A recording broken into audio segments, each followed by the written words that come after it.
you have tuned in at just the right moment, because we are about to debut with minimal fanfare the very first edition of This or That.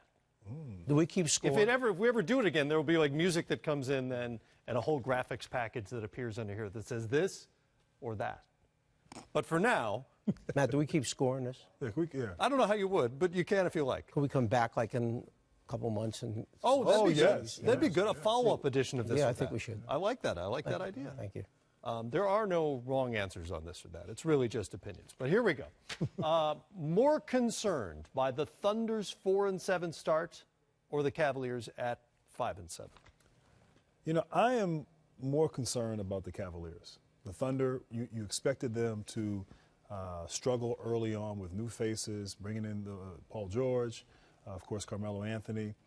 But, you know, the Cavs, even though you've changed up that team, you still have LeBron James, you still have, you know, some familiarity there. The thing that's interesting, they're still offensively playing at an elite level. They're second, I think, in the league in efficiency offensively, but their defense has just been non-existent, lacking effort. They don't seem like they're connected. That's concerning.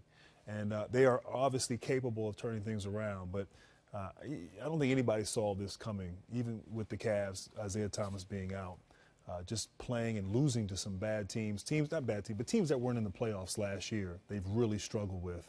And so I'm more concerned with Cleveland. More concerned with the Cavs or the Thunder, Coach? The Thunder.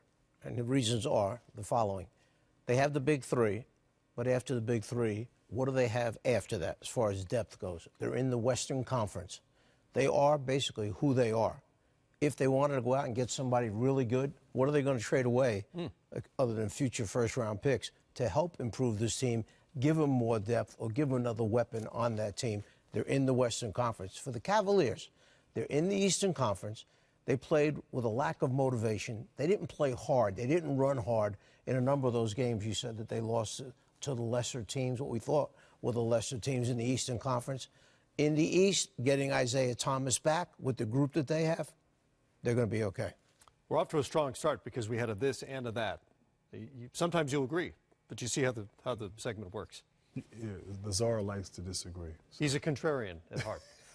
More impressive, the Celtics' 10-game win streak or the Pistons' 8-3 start? More surprising? More impressive. More impressive or surprising. I'm going to say the Celtics. Celtics because of who they lost, 4 to 5 starters, pieces that they brought in, the youth that they have on there. The bottom end of their roster, there's some names down there that you're looking at going like, where'd these guys play? Okay, and their head coach plugs them in, and they go in and play well for the team within the system. So to me, that was more surprising than Detroit. I've seen this coming for Detroit. This is what they've been building for, to make it a playoff team, get in the playoffs, and then eventually win a round. Stan Van Gundy's manipulated his pieces over the last couple of seasons till he has what he wants. They're playing well right now. Coach even tried to manipulate the question. I don't know if you caught that or not. I did. More impressed by the Celtics or the Pistons start? Well, I'm going to be Czar-like here and have to go with go against the grain and pick the Pistons. I love what the Celtics have done, but you know, I mean, you think about it. Last year, the Detroit team, they went through a lot. They obviously had injuries early on. Reggie Jackson missed a good portion of the season, but there was all these trade talks, and you know, some of the guys were upset because Van Gundy was talking about maybe moving some of the elite players, and Jackson and Drummond, and this was an important part of sort of the Van Gundy tenure there in Detroit, and you know, it could go either way. And you know, they kind of rallied this year. They've kind of, you know, really bought in. They're healthy. Brought in a great addition in Avery Bradley, who has just added tremendous value on both ends of the court. I think you could say, you know what, at this point in the year, I wouldn't be surprised if Boston is doing well. Obviously, Hayward's hurt, but I don't think anyone thought that Detroit would be 8-3 at this mark. And so I got to go with my old team, the Pistons, for the most impressive. All right, that is fair. Which of these 2017 postseason teams is more likely to miss the playoffs? The Clippers, who begin the night at 5-5, or the 4-6 Milwaukee Bucks? Well, I'm going to use you know, the Czar's sort of approach to this and say because the Clippers are in the West, and the West is stronger, more talent, better players, better teams. it's going to be probably more the Clippers than the Bucks. The Bucks have the most electrifying player in the game. They are in the Eastern Conference. They've struggled early. Eric Bledsoe, they're bringing him in. He may help out a little bit, complement the Greek Freak. But I do think the Clippers probably will be the one to be on the outside looking in. You looking at my notes? No. You sure? I can't read your chicken. Because that's exactly what I was going to say. Oh, for okay. that. All right. That's what I said, Zarlike. In the Eastern Conference, Bledsoe is the addition. Give him a little shot. All of a sudden, they're going to move up a little bit in the Eastern Conference. The other guys are in the Western Conference. Tough over there in the West right now. I would say that it's Milwaukee. I thought that might generate some consensus. All right, listen very closely this time around, okay?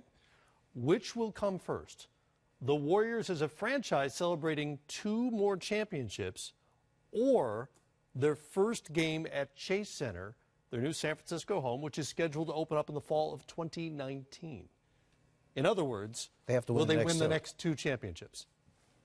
I will say the opening will take place before they win 2 championships. Okay. Because? You care to elaborate? I want to hold that. I don't want to pressure you. I want to hold that answer till later on in the season, okay? Okay. I am going with the 2 championships. I think with all the changes and all the teams and, an exciting offseason with superstars moving, going to different teams, I still think there's nobody out there that can beat the Warriors. They're young. They have a window of opportunity. Not just, they could potentially run off a lot. Now, understanding it's very difficult. It's not an easy thing to do. I certainly respect that. But I do think that they're locked in. I think they have a year under their belt with Durant. And now there's a comfort level. And I think they'll be better once they kind of hit their stride midseason and going into the playoffs this year. And, obviously, barring injury, they can do it again next year. That would mean one of the great stretches in NBA history. That would be 4 titles in 5 years. And a Game 7 finals loss thrown in. Yeah. If that happens. Yeah. Finally, pick the better team. The 2019-20 Philadelphia 76ers or the 2019-20 Minnesota Timberwolves? That's a good one. 2 seasons from now. I actually think the Sixers.